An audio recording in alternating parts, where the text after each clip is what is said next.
Iran ಮೇಲೆ ಪ್ರೀತಿ ಇದ್ದರೆ ಅಲ್ಲಿಗೆ ಹೋಗಿ, ಪಾಕ್ ಸೇನಾ ಮುಖ್ಯಸ್ಥನ ಹೇಳಿಕೆ. ಇರಾನ್ ಬೆಂಬಲಿಗ ಪಾಕಿಸ್ತಾನಿಯರಿಗೆ ಖಡಕ್ ಎಚ್ಚರಿಕೆ ನೀಡಿದ ಪಾಕ್ ಸೇನಾ ಮುಖ್ಯಸ್ಥ. ಇರಾನ್ ಬೆಂಬಲಿತ ಶಿಯಾಗಳಿಗೆ ಪಾಕ್ ಬೆದರಿಕೆ. ಇರಾನ್, ಇಸ್ರೇಲ್, ಅಮೆರಿಕ ಯುದ್ಧದ ನಡುವೆ ಪಾಕಿಸ್ತಾನದಲ್ಲಿ ಹೊರಬಿದ್ದಂತಹ ಹೇಳಿಕೆಯೊಂದು ಭಾರೀ ಕಿಡಿ ಹತ್ತಿಸಿದೆ. ಜಗತ್ತಿನ ಕಟ್ಟರ್ ಮುಸ್ಲಿಂ ರಾಷ್ಟ್ರವಾಗಿರುವ ಪಾಕಿಸ್ತಾನವೇ ಮತ್ತೊಂದು ಇಸ್ಲಾಮಿಕ್ ರಾಷ್ಟ್ರ ಇರಾನ್ ವಿರುದ್ಧ ಕಿಡಿಕಾರಿದೆ. ರಂಜಾನ್ ಮಾಸದ ಹಿನ್ನೆಲೆಯಲ್ಲಿ ಪಾಕಿಸ್ತಾನದಲ್ಲಿ ನಡೆದ ಉನ್ನತ ಮಟ್ಟದ ಇಫ್ತಾರ್ ಸಭೆ ಈಗ ಜಗತ್ತಿನ ಗಮನವನ್ನ ಸೆಳೆದಿದೆ. ಪಾಕಿಸ್ತಾನದ ಸೇನಾ ಮುಖ್ಯಸ್ಥ ಫೀಲ್ಡ್ ಮಾರ್ಷಲ್ ಆಸಿಮ್ ಮುನೀರ್ ಪಾಕಿಸ್ತಾನದ ಪ್ರಮುಖ ಶಿಯಾ ಧರ್ಮಗುರುಗಳೊಂದಿಗೆ ನಡೆಸಿದ ಇಫ್ತಾರ್ ಸಭೆಯಲ್ಲಿ ಮುನೀರ್ ಆಡಿದ ಒಂದು ಮಾತು ಈಗ ಭಾರಿ ವಿವಾದವನ್ನ ಸೃಷ್ಟಿಸಿದೆ.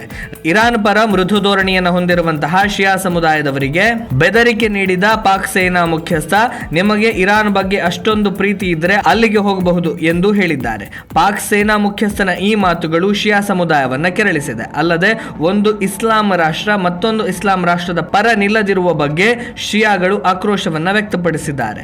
ಸೇನಾ ಮುಖ್ಯಸ್ಥ ಮುನೀರ್ ಸುಮಾರು 1 ಗಂಟೆಗಳ ಕಾಲ ನಿರಂತರವಾಗಿ ಶಿಯಾ ಮುಖಂಡರೊಂದಿಗೆ ಮಾತನಾಡಿದರೂ ಧರ್ಮಗುರುಗಳಿಗೆ ಪ್ರತಿಕ್ರಿಯಿಸಲು ಅಥವಾ ತಮ್ಮ ಅಭಿಪ್ರಾಯಗಳನ್ನು ವ್ಯಕ್ತಪಡಿಸಲು ಯಾವುದೇ ಅವಕಾಶ ನೀಡಿರಲಿಲ್ಲ ಅಂತ ಶಿಯಾ ಧರ್ಮಗುರುಗಳು ಆರೋಪಿಸ್ತಾ ಇದ್ದಾರೆ. ಪಾಕಿಸ್ತಾನದಂತಹ ಇಸ್ಲಾಮಿಕ್ ರಾಷ್ಟ್ರದ ಸೇನಾ ಮುಖ್ಯಸ್ಥರು ಕಡ್ಡಿ ಮುರಿದಂತೆ ಇರಾನ್ ಮೇಲೆ ಪ್ರೀತಿ ಇದ್ದರೆ ಅಲ್ಲಿಗೆ ಹೋಗಬಹುದು ಎಂದು ಹೇಳಿರುವುದು ಭಾರತದಂತಹ ಜಾತ್ಯತೀತ ರಾಷ್ಟ್ರದಲ್ಲಿದ್ದುಕೊಂಡು ಇರಾನ್ ಪರ ಮರುಗುತ್ತಿರುವವರಿಗೆ ನೀಡಿದ ಕಪಾಳ ಮೋಕ್ಷವಾಗಿದೆ.